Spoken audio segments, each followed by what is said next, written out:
Hello everyone. आज जिस chapter को हम लोग डिस्कस करेंगे वो क्लास 10th का अ लेटर टू गॉड है, जिसको आज मैं आपको फुल हिंदी में एक्सप्लेन करूँगी। ये आपका फर्स्ट फ्लाइट का चैप्टर नंबर 1 है। चलिए स्टार्ट करते हैं। ये एक लेटर की बात हो रही है जिसमें मैं आपको हर लाइन बाय लाइन एक्सप्लेन करूँगी। अब हम चलते हैं चैप्टर की तरफ। तो ये जो चैप्टर है ये एक इंसान का भगवान में फेथ को बताता है कि किस तरीके से एक इंसान ने भगवान में कुछ इस कदर विश्वास दिखाया कि जो चीज़ लोगों के लिए सोचनी इम्पॉसिबल होती हैं वो इस इंसान ने हासिल कर लिया। So this is all about a faith of a farmer. Let's start. The house, the only one in the entire valley, sat on a crest of a low hill. तो ये जिस हाउस की बात हो रही है, जिस भी इंसान के ऊपर ये चैप्टर है, उसका घर एक छोटी सी हिल के सबसे टॉप पे क्रस्ट पे उसका हाउस था। ये आप देख सकते हैं, एक छोटी सी हिल और उसके क्रस्ट पे उसका घर था। From this house one could see the river and the field of the ripe corn dotted with the flowers that always promised a good harvest. इस ऊंचाई से एक इंसान आराम से अपने खेतों को लहलहाती हुई जो उसकी फसलें हैं उसको देख सकता है, जो बहुत ही जल्द एक अच्छा हार्वेस्ट, जो एक बहुत ही अच्छी फसलों में कन्वर्ट होने वाली हैं, इस घर से वो इंसान अपनी फसलों को आराम से देख सकता है। जिस तरीके से आपसे देख सकते हैं, ये कॉर्न फील्ड्स हैं जिसमें बहुत ही प्यारी फसल उगी है और कुछ समय बाद ये अच्छे हार्वेस्ट में भी कन्वर्ट होने वाली है। The only thing the earth needed was a downpour or at least a shower. अब सिर्फ एक ही चीज़ की उम्मीद थी, जो ये फार्मर था उसको उम्मीद थी एक डाउनपोर की, एक बारिश की। ठीक है, जैसे ही वो डाउनपोर या ऊपर वाले की तरफ से वो बारिश मिल जाएगी तो जो ये उसकी फील्ड्स हैं वो और ज़्यादा अच्छी हार्वेस्टिंग में कन्वर्ट हो सकती हैं। ठीक है। Lencho, who knew his field intimately, had done nothing else but see the sky towards the northeast. Lencho, जो अपनी खेती को, जो अपनी फील्ड्स को, जो अपनी फसलों को बहुत अच्छे से उसने, क्योंकि उसने मेहनत करी है तो उसको पता है कि उसकी फसलों की जो हार्वेस्टिंग है, जो उसकी फसलों की जो कटाई है वो बहुत अच्छी इस साल होने वाली है। तो अब उसको सिर्फ एक ही उम्मीद है और वो उम्मीद है उसको कि बहुत जल्द अच्छी सी बारिश हो जाए, जिसके बाद उसकी फसलों की अच्छी हार्वेस्टिंग। और फिर एक फार्मर की और क्या ही उम्मीद हो सकती है इसके अलावा। पूरा साल वो मेहनत करता है और जब बारिश के सीज़न में सिर्फ और सिर्फ वो बादलों को देख के उसकी एक ही उम्मीद रहती है, वो उम्मीद होती है बारिश। Now we are ready to get some water women.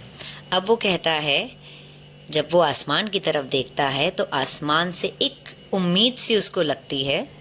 जब वो बादलों की तरफ देखता है तो उसको ऐसा अंदाज़ा होता है कि हाँ, अब बारिश आने के आसार लग रहे हैं। तो वो इस चीज़ को देख के बहुत खुश हो जाता है। ठीक, और खुशी खुशी वो अपनी वाइफ के पास जाता है और अपनी वाइफ को ये बोलता है कि अब हमको बहुत जल्द ही पानी मिलने वाला होता है। उसकी वाइफ ये बात सुन के बहुत खुश हो जाती है। गॉड विलिंग, और उसकी वाइफ उसको आगे से जवाब देती है, बिल्कुल, अगर भगवान ने चाहा तो हमें जल्द ही बारिश मिल जाएगी।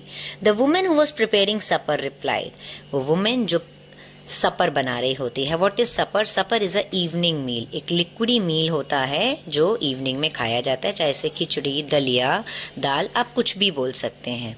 ठीक, तो वो सपर बना रही थी। बनाते बनाते उसने रिप्लाई करा, बिल्कुल। The older boys were working in the field while the smaller one were playing. तो लेंचो के जो बड़े बच्चे थे वो खेतों में काम कर रहे थे और जो छोटे थे वो घर के पास खेल रहे थे। Until the woman called them all, और उतने में उसकी वाइफ ने सबको बुला लिया अंदर खाना खाने के लिए। Come for dinner, उसने बोला कि it's dinner time, चलिए खाना खाते हैं।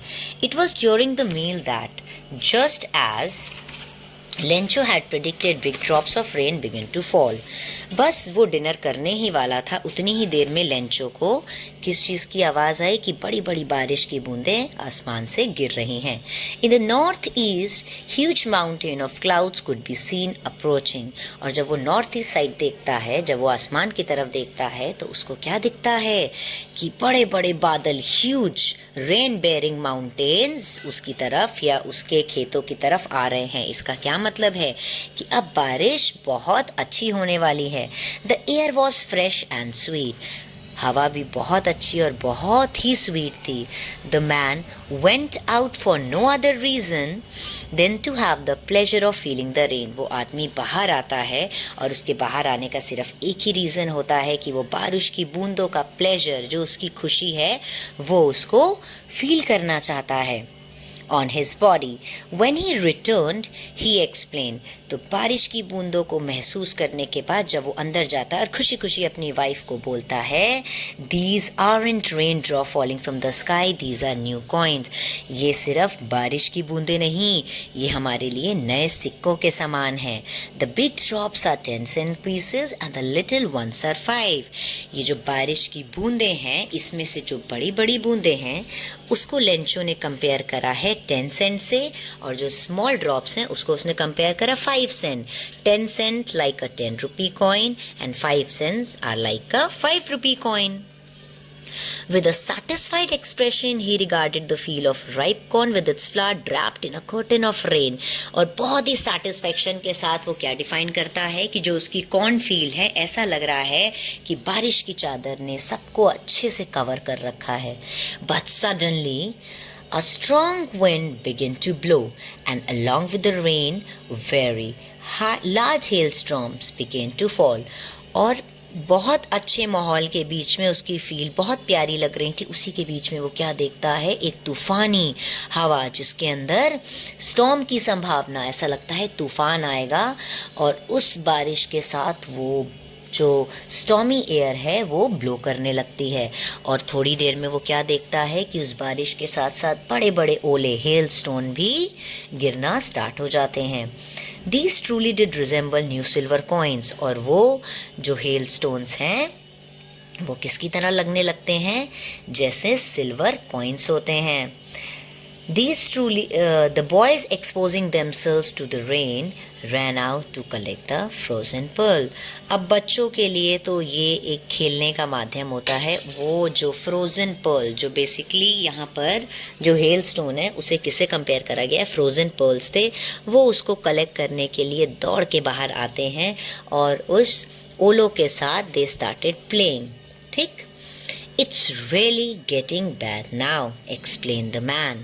अब लेंचो, जिसकी चिंता बढ़ती जा रही है, उसको क्या समझ आ रहा है कि अब तो भाई ये जो बारिश है ये और ज़्यादा तूफ़ानी होती जा रही है. It is really getting bad now, I hope it passes quickly. तो लेंचो अब बहुत परेशान होके ये उम्मीद करता है कि ये भगवान करे ये जो समय है, ये जो हेल स्टोन है बहुत जल्द ही गुजर जाएं. It did not pass quickly, लेकिन ये इतनी आसानी से जाने वाले नहीं थे. For an hour the hail rained on the house, the garden, the hillside, the cornfield on the whole valley. कुछ समय तक के लिए ये हेल स्टोन ने गार्डन में, उनके घर के ऊपर, हिल साइड में, कॉर्नफील्ड, एक तरीके से पूरी वैली वहाँ पर ओलों से ढक चुकी थी. द फील्ड वॉज वाइट, पूरी फील्ड बिल्कुल सफ़ेद हो गई थी. As it covered with salt, ऐसा मानो किसी ने उसके ऊपर नमक डाल दिया हो. देखिए किस तरीके से पूरी फील्ड नमक की तरह लग रही है, जैसे उसको किसी ने नमक से ढक दिया हो. Not a leaf remain on the trees, trees के ऊपर एक भी पत्ता नहीं बचा. The corn was totally destroyed, पूरे भुट्टे जो उनकी फसलें थी वो पूरी तरीके से बर्बाद हो चुकी थी. The flowers were gone from the plants, plants के ऊपर से फूल, पत्तियाँ, पेड़ पौधों के ऊपर से सब कुछ जा चुका था. Lencho soul was filled with sadness, जो लेंचो की सोल, लेंचो की आत्मा पूरी तरीके से दुख से भर गई. वो बहुत परेशान हो गया. अब उसके पास कोई चारा नहीं था. उसकी पूरी मेहनत, जो इतनी मेहनत उसने अपने फील्ड्स में लगाई थी, वो सब बेकार हो गई. He stood in the middle of the field and said, वो अपने खेत के बीच में खड़े होकर अपने बच्चों से बोलता है, अ plague of locust would have left more than this. उसने बोला लोकस्ट, लोकस्ट क्या होता है, अ टाइप ऑफ इंसेक्ट. उसने बोला इससे कम नुकसान तो लोकस्ट ही करते हैं। लोकस्ट एक ऐसा इंसेक्ट होता है जो फसलों को बर्बाद कर देता है। ये देख सकते हैं आप कि लोकस्ट का ग्रुप है। तो अ plague of locust would have left more than this. अगर किसी पेड़ को लोकस्ट, ये ऐसा इंसेक्ट लग जाता है, तो वो भी कुछ छोड़ के जाता है, लेकिन इस हेलस्टोन ने तो हमारे लिए कुछ भी नहीं छोड़ा। The hail has left nothing this year, we'll have no corn. इस हेल ने हमारे लिए कुछ भी नहीं छोड़ा। अब इस साल हमें कोई फसल, कोई कॉर्न भी नहीं मिलेगा। That night was a sorrowful one. All our work for nothing. There is no one who can help us. We all go hungry this year. अब इतने नुकसान के बाद वो रात लेंचो के लिए बहुत दुख भरी थी। उसने सोचा मेरी सारी मेहनत, पूरे साल की मेहनत बिल्कुल मिट्टी में मिल गई, उसका कोई काम नहीं आया। अब मेरे पास मदद के लिए भी कोई नहीं है। Will go hungry this year. अब ये पूरा साल हम लोगों को भूखा ही रहना पड़ेगा। But in the heart of all who lived in the solitary house in the middle of the valley, there was a single hope, help from God. अब उन लोगों के दिलों में, जो पूरी वैली में इकलौता घर उनका था सबसे टॉप पे, उन सब के दिलों में सिर्फ एक ही एक होप थी, और वो होप थी कि शायद कोई मदद भगवान से ही मिलेगी, जिसके बाद कुछ हो पाएगा। उसकी वाइफ और लेंचो इस चीज़ से बहुत परेशान थे कि अब वो अपने बच्चों को पूरे साल उनका पेट कैसे भरेंगे। Don't be so upset even though it seems like अ, तो अपनी वाइफ को कहता इतना परेशान मत हो, कभी भी कोई भूख से नहीं मरता। हम सब जानते हैं कि भगवान सबकी मदद के लिए होता है और वो कभी किसी को भूखा मरने नहीं देगा। All through the night, Lencho thought only of his hope, the help from God. पूरी रात लेंचो के मन में सिर्फ एक ही उम्मीद थी, और वो उम्मीद थी ऑलमाइटी गॉड से कि वो उनकी हेल्प ज़रूर करेंगे। Lencho was an ox of a man working like an animal in the fields, but still he knew how to ride.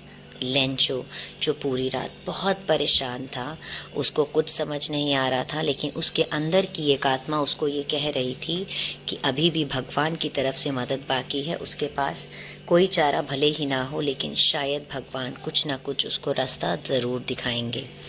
तो अब उसके पास भगवान का हाथ थामने के सिवाय और कोई भी रास्ता नहीं था। लेंचो जो कि एक ऑक्स एक ऐसा एनिमल होता है जिनको खेतों में काम करने के लिए हम यूज़ करते हैं, बैल बोलते हैं हिंदी में। तो लेंचो एक बैल की तरह बहुत मेहनती होता है। वो अपनी फील्ड्स में, खेतों में दिन रात कोल्हू के बैल की तरह काम करता है। लेकिन फिर भी लेंचो एक ऐसा फार्मर था जिसको लिखना और पढ़ना आता था। The following Sunday at daybreak he began to write a letter which he himself carried to town. Place in the mail, it was nothing less than a letter to God. क्योंकि Lencho को लिखना और पढ़ना आता था, तो next Sunday जो पढ़ा, जब लेंचो अपने खेत में काम करने के बाद दोपहर को जो समय होता है, डे ब्रेक होता है, उसमें उसने भगवान को लेटर लिखना स्टार्ट किया। और उसने अपने लेटर में भगवान को वो सारी चीज़ें बताई जो भी आप बीती उसके साथ बीती थी। और उस लेटर में उसने अपने दिल की सारी बातें लिख दी। उसने लिखा, God if you don't help me my family and I would go hungry, I need 100 पैसा इन ऑर्डर। उसने बोला, भगवान अगर आप मेरी हेल्प नहीं करोगे तो मैं इस साल भूखा रह जाऊंगा, मेरी फैमिली के पास कुछ भी नहीं होगा। तो वो लेटर लिखने के बाद उसने उसमें 100 पैसा की डिमांड करी, और जाके पोस्ट ऑफिस में वो लेटर में स्टैम्प के साथ भगवान का नाम लिख के टू गॉड करके उसने वो लेटर उस बॉक्स में डाल दिया। ठीक, अब वो डालने के बाद भगवान को एनवेलप में अपनी सारी व्यथा कथा बताने के बाद उसने एक स्टैम्प लिया, और उस स्टैम्प में उसने लगा के, और भगवान से अंदर उसने कितने रुपए की डिमांड करी थी, 100 पैसा की। 100 पैसा की डिमांड उसने इसलिए करी थी क्योंकि उस 100 पैसा में उसको दोबारा से अपने खेत में बीज बोने थे, और जब तक उसकी फील्ड्स अच्छे से नहीं तैयार हो जाती तब तक अपनी फैमिली का पेट भरने के लिए, तो उसने ऑल टोटल जो सम था उसको अपना कैलकुलेट करके 100 पैसा उसने गॉड से डिमांड करे। ठीक, one of the employee who was a postman and also helped at the post office went to his boss laughing heartily. तो जब पोस्टमैन आता है और वो चिट्ठियाँ देखता है, उसमें से एक चिट्ठी निकलती है टू गॉड की। ठीक, जो लेंचो उस एनवेलप में, उस मेल बॉक्स में डाल के गया था। तो जब वो चिट्ठी पोस्ट मास्टर को मिलती है तो पोस्टमैन क्या करते हैं, उन सारी चिट्ठियों को उनके उनके एड्रेस के अकॉर्डिंग बाइफिकेट करते हैं कि भाई कौन से एड्रेस की कौन सी चिट्ठी है। तो जब पोस्टमैन वो सारी चिट्ठियों को इधर उधर के एड्रेस के हिसाब से लगा रहा था, तो जब उसको लेंचो की चिट्ठी मिलती है जिसके ऊपर गॉड लिखा हुआ था, तो वो इसको देख के बहुत खुश होता है। मतलब उसको लगता है कि अरे अब लोग भगवान को भी चिट्ठी लिखने लगे। तो वो ये चिट्ठी ले जाके अपने फेलो वर्कर्स, अपने साथ काम करने वालों को दिखाता है और सब उसको पढ़ के बहुत खुश होते हैं। मतलब उनको लगता है कि अरे ऐसी बेवकूफ़ी किसने करी होगी। तो वो जाकर वो लेटर अपने पोस्ट मास्टर को दिखाता है और जब पोस्ट मास्टर वो लेटर पढ़ता है तो वो भी बहुत मतलब खिलखिला के हंस पड़ता है। But almost immediately he turned seriousness and tapped the letter on his desk. लेकिन कुछ समय बाद एक बहुत ही सीरियस नोटिस पे वो सोचता है, वाओ व्हाट अ फेथ, ये एक इंसान का भगवान में किस कदर फेथ है। I wish I had the faith of a man, और मैं चाहता हूँ उस इंसान का जो विश्वास है भगवान पे वो मैं बरकरार रखूँ जिसने देखो लेटर की स्टार्टिंग ही किससे करी है, with a correspondence with God. उसने उस लेटर की स्टार्टिंग किससे करी, गॉड से। So in order not to shake the writer faith in God the postmaster come up with an idea. तो अब वो उस आदमी का जो विश्वास था उसको डगमगवाना नहीं चाहता था, उसको हिलाना नहीं चाहता था। उस विश्वास को कायम रखने के लिए उसके माइंड में एक आइडिया आता है। वो आइडिया होता है कि वो अपने जो को वर्कर जो उसके साथ काम करते हैं उन सबसे क्या करता है, as a act of charity सबसे थोड़ा थोड़ा चंदा लेता है। और वो जो अमाउंट सब कंट्रीब्यूट करते हैं वो लमसम जब टोटल होता है तो वो टोटल करीबन कितना निकलता है, 70 पैसा। तो वो कुछ 70 पैसा ही वो गैदर कर पाए। बड़ी मुश्किल से सबने अपनी अपनी सैलरी का कुछ पार्ट दिया और वो 70 पैसा लेकर जो उन लोग के पास एज अ चैरिटी हुई थी उसने उस लेटर में डाले।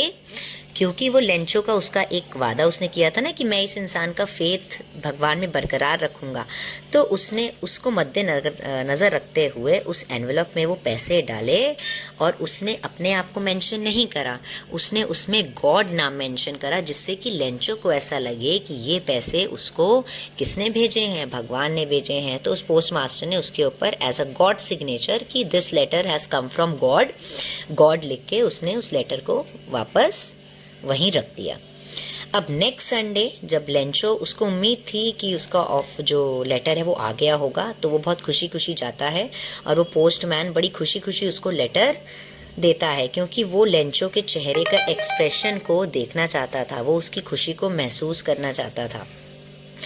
तो वो बड़ी खुशी खुशी लेंचो लेटर लेता है। लेकिन लेटर खोलने के बाद उसको जैसे ऐसा नहीं होता कि हमें पता होता है कि हाँ हमें गॉड से मदद मिलेगी, मतलब हमारे लिए कुछ नया नहीं है, हमें तो पता ही था कि ये होना। तो उसके चेहरे पे कुछ ऐसा एक्सप्रेशन तो नहीं आया कि जिससे ऐसा लगे कि लेंचो बहुत खुश है वो लेटर पाके। तो जब वो लेटर को ओपन करता है और अंदर वो उसको पढ़ना स्टार्ट करता है तो ऐसा लगता है उसके चेहरे पे एक अलग सी टेंशन झलक रही है। और वो टेंशन जब वो लेटर खोलता है और उस लेटर में देखता है कि उसको कितने पैसे रिसीव हुए, उसको सिर्फ 70 पैसा रिसीव हुए, तो थोड़ी देर तो उसकी जो टेंशन थी वो गुस्से में कन्वर्ट हो जाती है। और उसको पहले तो वो सोचता है अरे भगवान ने मुझे 70 पैसा भेजे, फिर उसको लगता है, उसके माइंड में आता है नहीं, भगवान से गलती नहीं हो सकती, ये ज़रूर किसी और की चालाकी है। हो सकता है भगवान ने मुझे पैसे भेजे हों और अंदर ही अंदर किसी ने निकाल लिए हों। तो पेन पेपर लेके वो फिर से एक लेटर लिखता है और उस लेटर में उस बार क्या लिखता है, भगवान मुझे पता है आपसे गलती नहीं हो सकती है और आपने मुझे पूरे पैसे भेजे होंगे, लेकिन अगली बार आप जब मुझे पैसे बाकी के भेजना ना, जो 30 पैसा रह गए थे, तो वो इन जो पोस्ट मास्टर्स हैं, ये मेल बॉक्स है उसमें मत डालना, वो डायरेक्ट मुझे भेजना, क्योंकि मुझे ऐसा लगता है कि ये जो पोस्ट मास्टर्स हैं ये बंच ऑफ क्रूक्स हैं, ये चोर हैं, ये डाकू हैं और ज़रूर इन लोगों ने मेरे पैसे बाकी के निकाल लिए होंगे। तो जब वो लेटर पोस्ट मास्टर पढ़ता है तो उसको पढ़ के अब वो उसमें हंसे, गुस्सा हो, क्या करे उसको समझ नहीं आता। ये भी एक लेंचो का फेथ है कि उसको देखो भगवान में इतना विश्वास था कि वो भगवान पे उसको डाउट नहीं हुआ, उसको डाउट हुआ तो उन्हीं इंसानों पे जिन बेचारों ने इतनी मेहनत से उसके लिए पैसे जमा करे, उनको भेजे। तो जब उनका मैनेजर इस लेटर को पढ़ता है तो उसको पढ़ के जब उसको एज अ क्रूक सिंबलाइज करा जाता है तो इसको ये सुन के हंसी भी आती है और दुख भी होता है कि उसको किससे कंपेयर करा लेंचो ने, a bunch of crook. I hope आपको ये चैप्टर ज़रूर समझ आया होगा। अभी फिर भी अगर आपके कोई ऐसे क्वेश्चन, कोई क्वेरी रह जाती है तो आप मुझे कमेंट करके ज़रूर बताइएगा। तो इसके साथ हमारा ये जो चैप्टर था a letter to God class 10th का, ये ख़त्म होता है। और लाइन बाय लाइन एक्सप्लेनेशन अगर आपको अच्छा लगा हो तो इसको लाइक, सब्सक्राइब, शेयर ज़रूर करें। Thank you so much everyone.